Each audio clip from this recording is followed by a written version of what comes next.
Kids interrupt. Trish says commit. Are we Trish, going across or down? I said, Greg, that you could put them in whatever order you want. Oh, jeez. Listen. Okay. Trisha's commit says Obama. Nikki. Okay, mute yourself. Trish says Obama. Okay, Trish says You see one of Trish's cats. I have four, so it's likely we'll run through here. I have an aha moment. That means you yourself. Trish cries. You know, I've cried plenty of times on the team calls, so hopefully that won't happen. Trish shows us a book. Trish says productive tension. Trish says Shakeology. Trish takes a drink.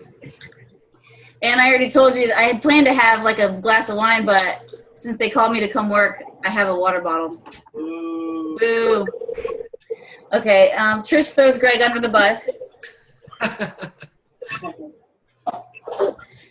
Trish raps. Eddie said, uh-oh. Trish says execution. And Trish reads a quote. Okay, so whenever you get bingo, shout it out. The first one that gets bingo wins, and I'm going to tell you in a minute what the prize is going to be. I only have 15 things. Well, sorry. Here you go. Trish curses. Trish kids interrupt. Trish says commit. Trish says Obama. You see one of my cats. Trish says if you have an aha moment. Trish cries. Trish shows us a book. Trish says productive tension. Trish says Shakeology. Trish takes a drink. Trish throws Greg under the bus. Trish raps. Trish says execution. And Trish reads a quote. Bingo, I got them all. 16. Okay. Here we go. So my topic tonight is goal setting. And it's kind of funny. Greg was, kept asking over and over in the group, for us to sign up for a topic. And it got to the point where I was like, I'm going to choose the next one. I don't care what it is. So that, I know he's not going to stop harassing us, get off my back until I choose one. So I opened the thing, and what was up next was goal setting. And I was like, well, great. We're in January. Everybody already made their resolutions. Everybody made their vision board. Like, what the heck am I going to tell these people, about goal setting that they haven't already done? So basically, it made me step out of my comfort. Huh? That was throw Greg under the bus. Just like, I've already heard so. Mute yourself, Greg. Okay, so basically, I stepped out of my comfort zone. It forced me to really think about what I could talk about, and I worked really hard to make this like a non-generic presentation. So here we go. I think pretty much everyone on here knows me, but I wasn't sure who all was going to be new.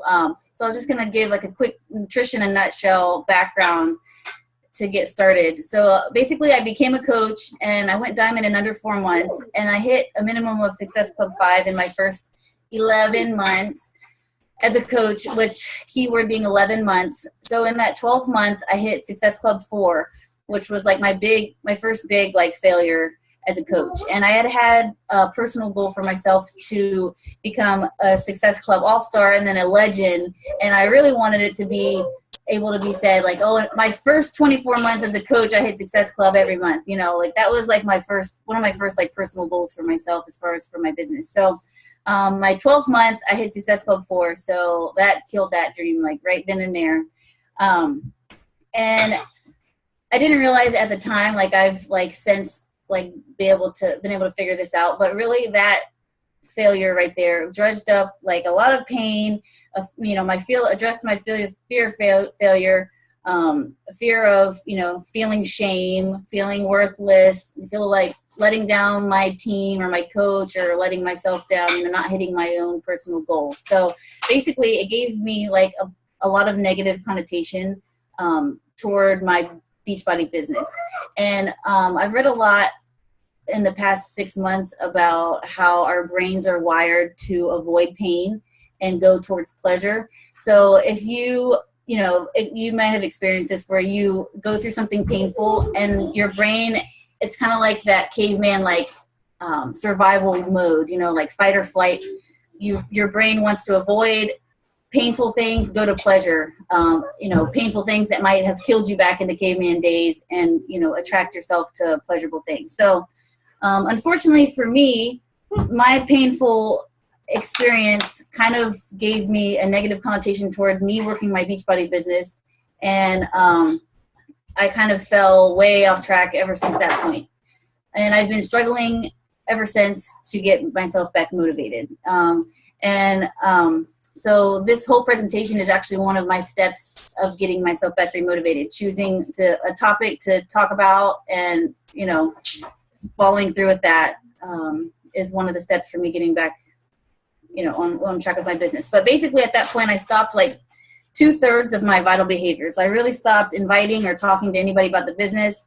And I stopped really being a product of the product, which is why I have like 3 boxes of Shakeology sitting behind me in my kitchen, that I'm trying to catch up on drinking now. So, fortunately, I had made in the past my vision board, my goals. I had done all that in the past, and I kept kind of with that mindset, and I stuck with my personal development, even through my non-active, as far as doing my other stuff. But I stuck with personal development, and that's why the prize for the bingo is going to be that I buy you a personal development book. And the one I'm recommending that I get is this 12-week year one. If you already have it, or for some reason, have some kind of something against it, then I'll choose, we could choose another one. But that's going to be the bingo prize. And there I go with again. Too bad that was only on there once. So this book is, I actually got to reading it or even found out about it because I was watching a Melanie Mitro YouTube video that she made recently within this month. And she read it, she's implementing it, and she recommended it. So I said, well, she's the top coach, I'm going to give it a try. So I got the book. I told Greg I was going to do this, call on goal setting or whatever it's called. And I actually had so much information. Like I haven't even finished reading the book. I'm only like halfway through, but even in that first half, I have so much, stuff that I've written down and things that I'm taking away from the book that that's what most of my talking points tonight are going to be coming from this book. So basically it kind of promotes you creating saying that creating annual goals just gives you like an arbitrary deadline. So a lot of times, like for corporations, they have, their end of the year. So it could be December 31st, or they could have like a random month that they have for their year end for the corporation. And so they've found that like within the last 6 weeks prior to that deadline, people are the most productive. The company's the most productive because people have that deadline and they want to, it's one of Trish kids interrupts on there. There you go. Go on, Ash. All right, that's kind of okay. So people are most productive in the last 6 weeks prior to that deadline because they know that their productivity is going to be assessed, monitored, and brought to light at the end of that, at the end of their year. And so for you in our Beachbody business, like it's upon us to decide whether or not we're going to measure ourselves or not. Some people don't even measure themselves. I know there's been plenty of times where I don't even measure my progress. But it's up to you to give yourself that year-end, motivation and to give yourself that motivation. But this book recommends, instead of giving yourself a whole year, like say you made your resolutions and then you're not going to assess whether or not you hit your goals to the end of the year. I know personally myself, for the first 3, 4, or 5 months, I'm thinking, I have a whole year to hit these goals. So why would I want to, it doesn't give me any motivation to get off my ass and do it, so. I got bingo. What? Who? I couldn't see. Shauna. Shauna. You cursed. I seen your cat. I had an aha moment when you were talking about not hitting Success Club All-Star. Oh. I actually got Success Club All-Star, and then December didn't make it. I was going for Legend too. So. Oh. And then you showed me a book. So. Oh, I showed it. All right, awesome. Well, I will get you this one, or if you have this one, then I'll get you another one. But good job. Hey, I'll keep it going if we can do one more. So, because I wasn't expecting it to happen so fast. All right, so next one I'll do too. Yeah. Okay, so let me just see. So, okay, instead of giving yourself a whole 12 months to where, you might not have that motivation to get yourself going, they recommend 12-week blocks at a time. And instead, like, you have to throw out that year mentality altogether, and then think of it just as 12 weeks at a time. Like, your whole year is 12 weeks. And so you're going to be setting your goals and analyzing your results every 12 weeks, nonstop. So first of all, you have to be brave enough to measure your progress and measure your goals, because for me personally, I might have told myself, I don't have time, or I don't feel like measuring. But, really, you might not want to measure yourself, because you might, be intimidated or ashamed if you haven't hit your goals, and that might throw you off track. So first of all, you have to get over that and be brave enough to measure your progress. And then know that, it's recommended, I'm recommended, and the book recommends, that you give yourself that shorter time frame so that you have a deadline, and that you create that constant sense of urgency, which they recommend 12 weeks is long enough to get shit done, but not enough time to allow for procrastination. So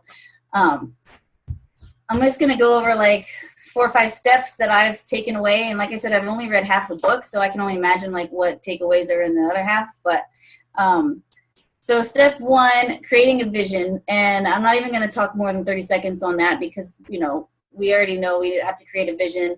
We know that we have to create a vision that is, connected to us emotionally, something that's going to want to make us get up and do anything. We already had a vision party for the team. So if you haven't created a vision board, or if you don't have your vision goals set out, then, shame on you, but you ought to, you should already have that part done. But the main thing was to make it to be that it has that emotional connection, or else, you're not going to, I think I wrote, without a compelling vision, you will discover that there is no reason to go through the pain that it requires to make the change. So having a compelling vision was step number 1. After you have your compelling vision, without vision, a plan is like a pipe dream, I think is what the book says. And I don't know what the hell a pipe dream is, but it doesn't sound too good. So basically they recommend to make a plan. And sometimes people might say, well, it's a waste of time to make a plan. Like, they just think that they can just jump right in and, hit their goals and be active instead of like passively like making a plan. But really what they found, like through research, is that creating a plan helps to, pause, hold the phone. Where do I have all these things?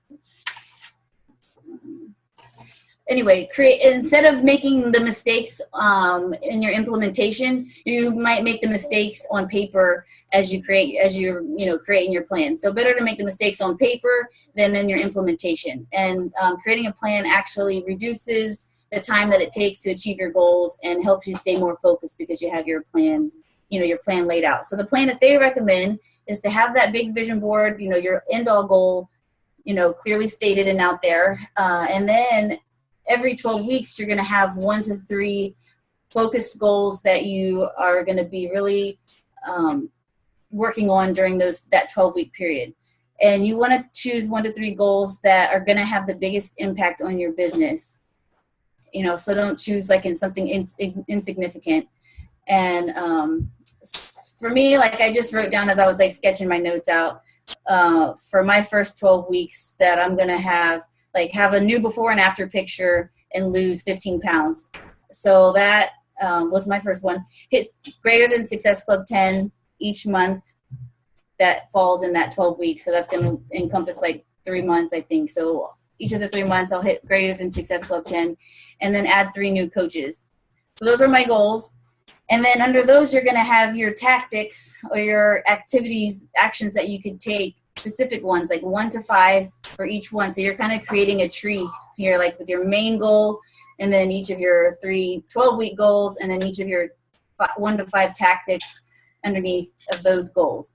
And the book says consistent action on these critical tactics is needed to reach your goal and is the key to getting what you want in life. So if you have specific goals that are going to have a big impact on your business, and you have specific tactics of what you're going to do daily and weekly listed out under those 3 goals, then there's no way that you're not going to hit that goal. And if the goals are going to have big impact on your business, then there's no way that hitting these tactics aren't going to help you achieve your vision, your main end all goal. So then every 12 weeks, you're going to be evaluating yourself, and that's going to, you're going to have that deadline at the end of 12 weeks. That's going to give you that motivation. So that's kind of step 3 is how are you going to measure yourself? And I can throw Greg and his emerald personality under the bus one more time here, but measuring is something that I have lacked to do in my business. I think I did a business activity tracker, maybe 1 week, maybe that, I don't know. And then I realized, well, that didn't do anything for me. Like, I have no interest in looking at percentages, numbers, any of that crap. So, I just haven't filled out the activity tracker, or didn't even think, okay, well, let me just and I've heard some other people say, like, if you don't like the one in the back office, make your own. Oh, it's too lazy to do that. So, no tracker. The book talks about the weekly scorecard, which is pretty much the same thing, but the point is that you have to, figure out what and how you're going to measure yourself. So, for me, like, you can measure the number of Success Club points you have, what rank you have, the number of pounds you lost or tried to gain, whatever you're trying to do. How many days did you do your workout? How many days did you drink your shake? All these measurable things can be easily written down and tracked throughout your 12 weeks, either weekly or at least by the end of, weekly. So, and then you can evaluate them at the end of the 12 weeks. So then, when you are evaluating, you should be able to tell what percentage of your tactics did you hit. And they say if you've done over 85% of your tactics, if you've hit over 85% of what you had planned to do, then you're on the right track. Even if you weren't at 100%, you have that little 15% leeway where even over 85%, you're still on track to hit your end all goal. If you're under 85%, then you've got to reevaluate, why aren't you hitting your goals? And most of us automatically will think, oh, my plan sucked. I have to start from scratch and think of a whole new plan. I don't know how many journals I have where I've written out my new plan. And, there probably were some pretty awesome plans I have sitting in these books behind me, but I just, truly the reason that I wasn't getting the results is because I didn't implement the plan. So you have to ask yourself, does your plan not work, or are you not working your plan? And I think the book said, usually over 60% of the time it's you not working your plan. So you have to remotivate yourself and refocus on that implementation aspect, and not have to think about starting from scratch and working up a whole new plan. So I have found through my personal development that measuring my, my actions is actually pretty important. So I'll be doing that here from now on. And like I said, if you don't like the business activity tracker in the back, then, I'm going to be creating my own more than likely. So, create your own that is specific to your goals, and you can update and change it every 12 weeks as you reevaluate yourself. So step 4 here is anticipating cost. And by cost, they mean really, any of the negative barriers that might come up. So if you're thinking of your 12 weeks, what are the potential barriers that might come up? So for me, I know, as far as my workout things, This 12-week has Valentine's Day, it has my birthday, it has like 5 different birthdays in my family, including my kids. You know, all these things I already know are going to come up. So, and then, you know, even businessy ones, you know, you have to think of time costs, money costs, risks that are going to come up, uncertainties that might come up, even your loss of comfort, your comfort zone, like knowing that you might have to step out of your comfort zone. Like if you acknowledge these up front for yourself when they do happen to pop up, because you know something's gonna pop up, then you've already acknowledged it, so your brain isn't gonna react right away, like in that fear reaction, so that you just kind of like are more evasive.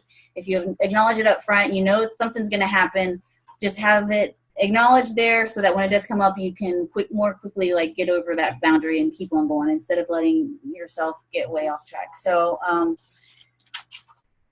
let's see. Hold on 1 second. So another thing, like one of the biggest barriers the book talks about is time. And I know myself, and I've heard 1,000 other people talk, say, well, I just didn't have time. I have to do this. I have to do that. I have to go to work. I have to do this. But the book says there are no have-tos. Sorry, somebody put that dog in her kennel. If it's not a kid, it's a cat. If it's not a cat, it's a dog. Okay.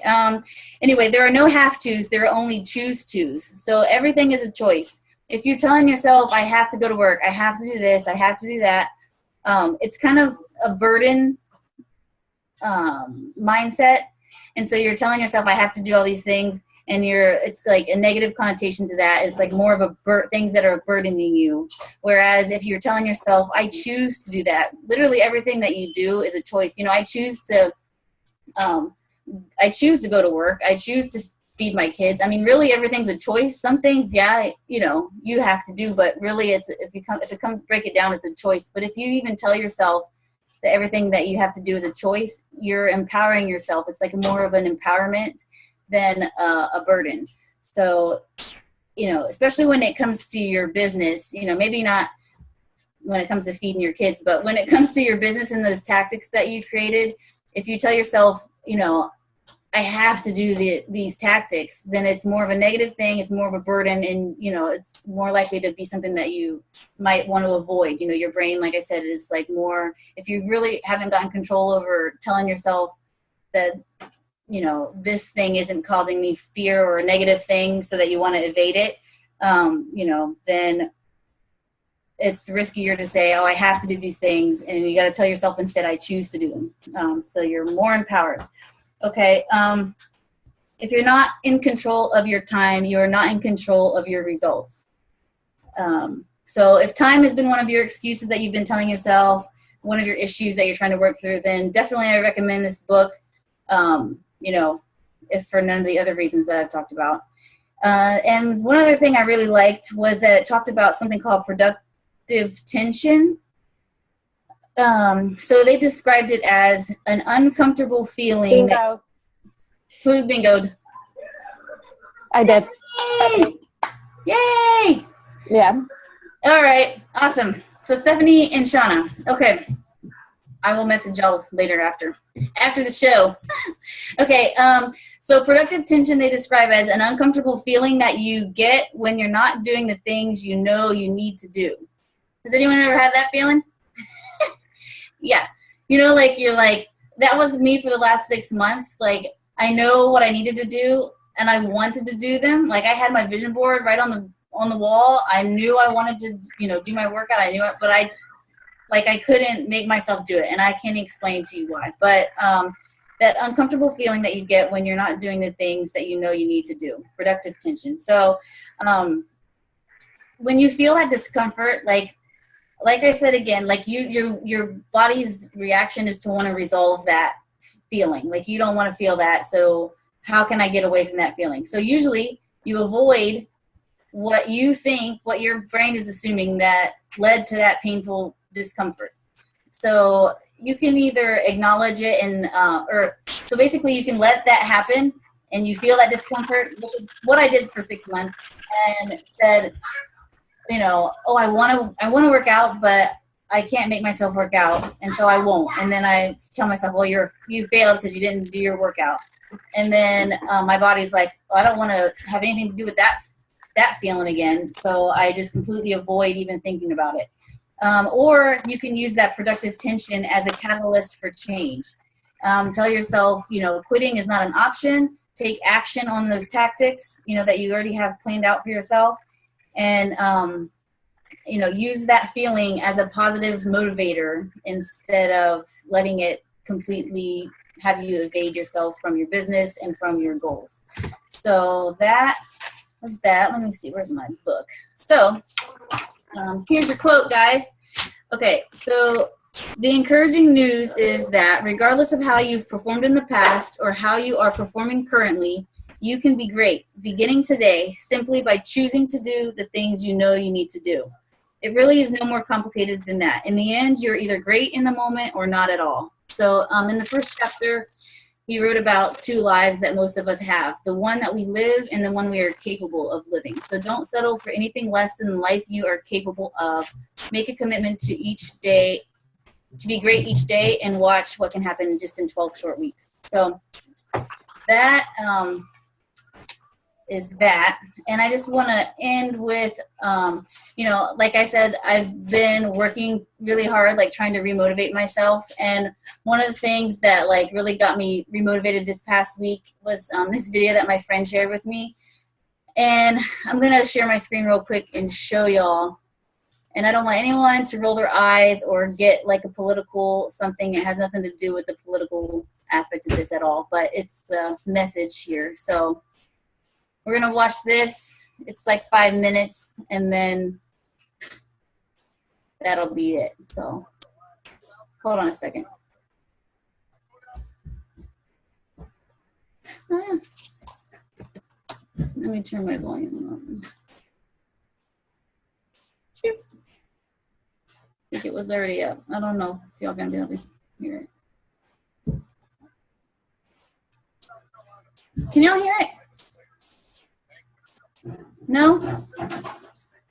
No? Okay, hold on a second. I'm still early. I thought I was going to be late, so y'all can just be patient for 1 second.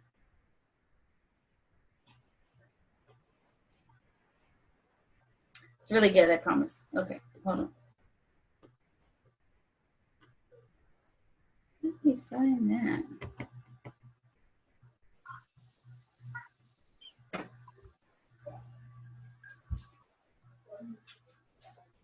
Oh, where's Papa? Hold on. It just goes to show you. Eddie.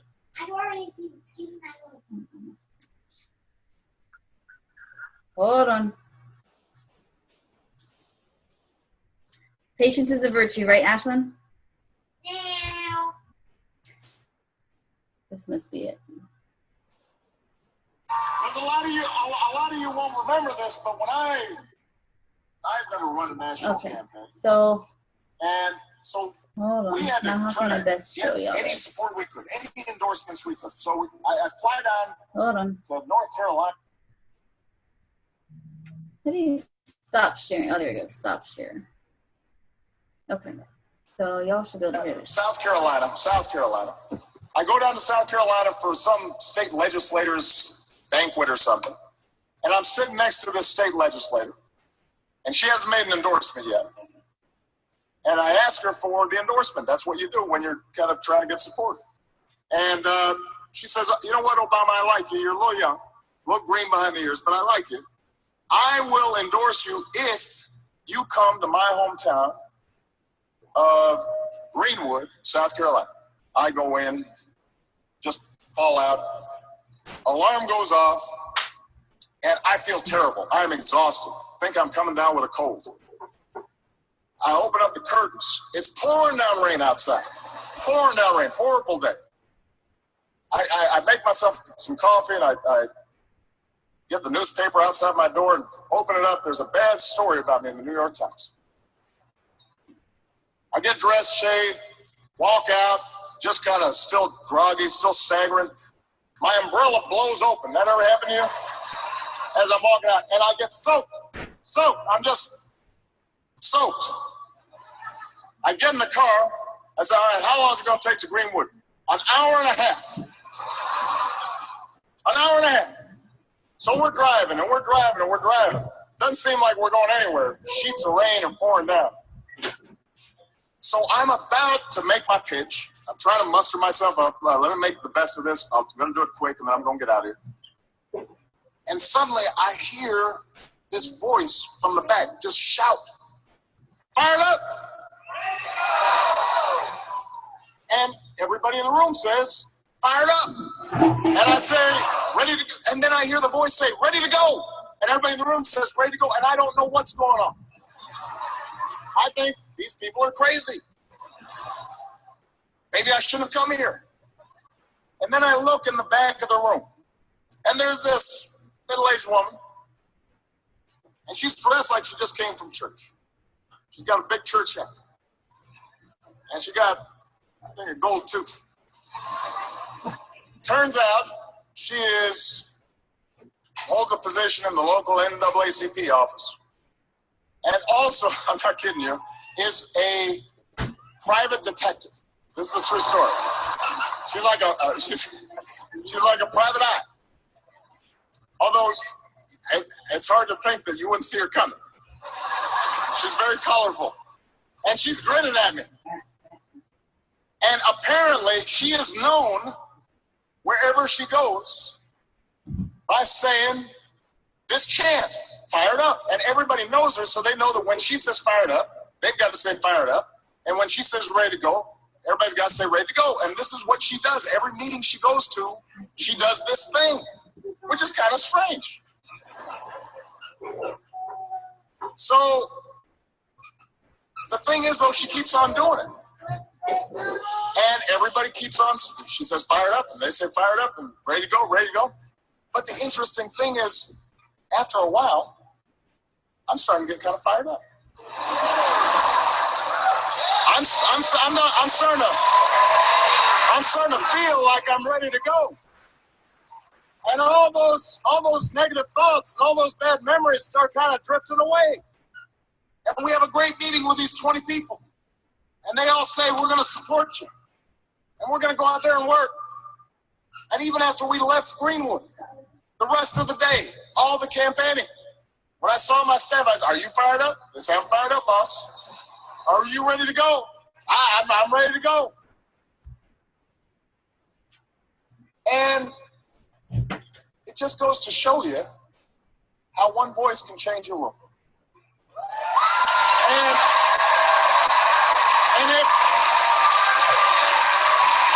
And if it can change a room, it can change a city. And if it can change a city, it can change a state.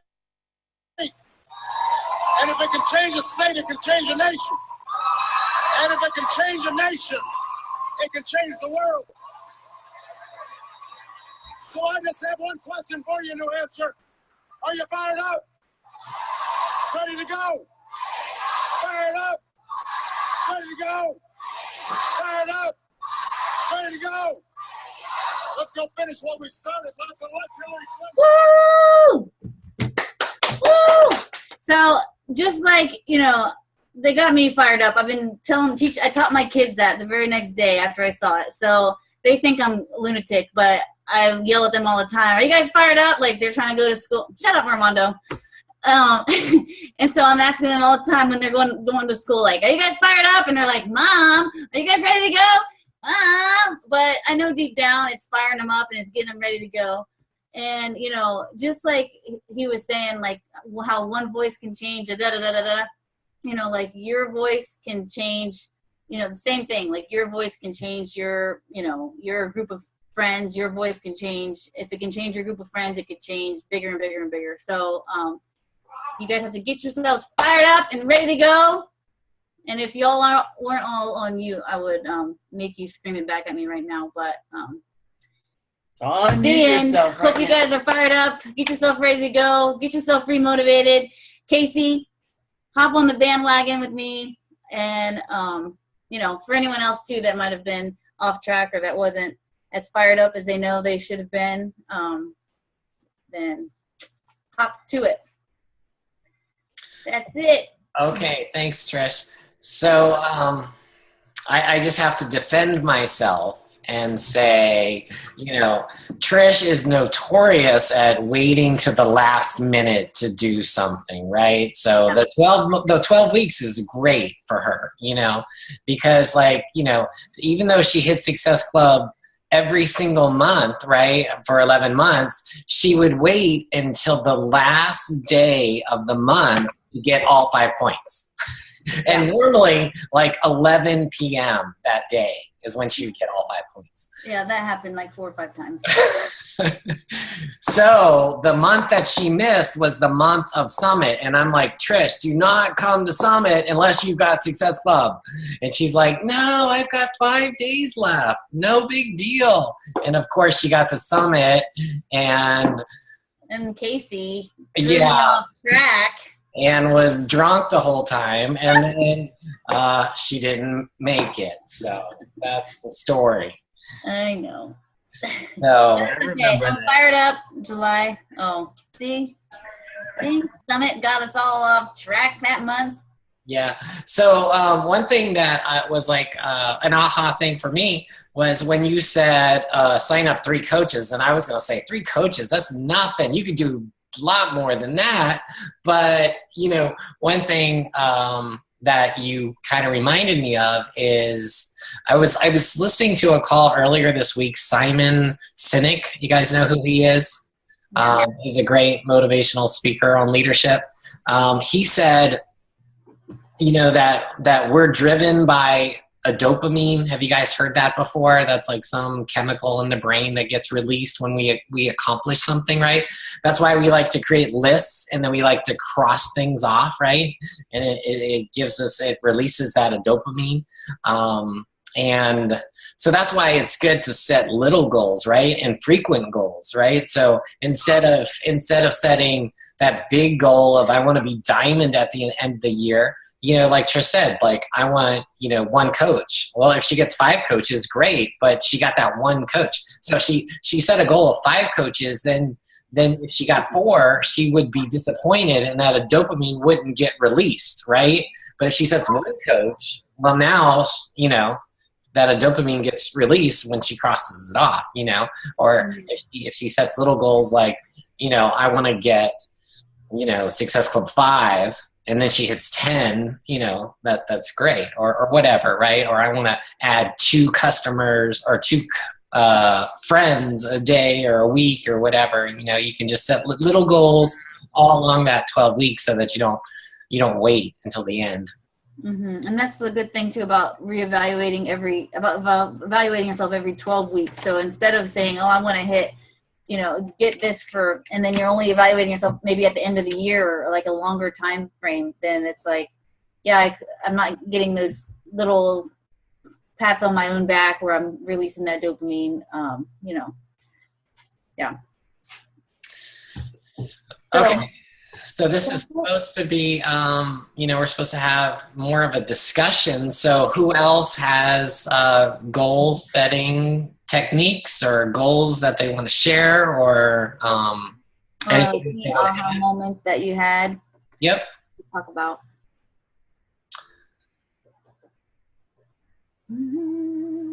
Armando, I'm sure you've got something to say. Oh yeah. No, I don't. No? Are you fired up? Are you fired up, Armando? Yep. Yeah, I'm fired up. Woo! You ready to go? It's too late. No, I'm ready to go. Hey, I'm about to go to work. Y'all are about to go to bed, so I don't want to hear anyone complaining and looking all You're ready to go. mopey. You ready to go? Okay. All right. What about you, Casey? Are you fired up, Casey? Fired up, ready to go. Woo! Yeah. All right, we all need to get that book. 12-week, right? 12-week something? Yeah, the 12-week year. And I'm sure you could, I don't do the audibles, but it was definitely cheaper on the Audible or even free. I don't know. But somebody that did the Audible said that they felt this particular book was more of one that they wanted. Like they had the Audible, but then they ended up buying it because it was one that they felt like they needed to have as they did their planning out. So I don't know. I'm not into Audible, so I don't know what to say about that. But I definitely would recommend having the physical book. Who's the author? Brian P. Moran, Moran. Brian Moran. I think it'll be backwards. Okay. Yeah. Thank you. Yeah. Moran, whatever. Moron. It says get more done in 12 weeks than others do in 12 months. And like I said, I saw it first that Melanie Mitchell had, read it and implemented it with her team as their beginning of the year motivation thing. So, she got a lot out of it.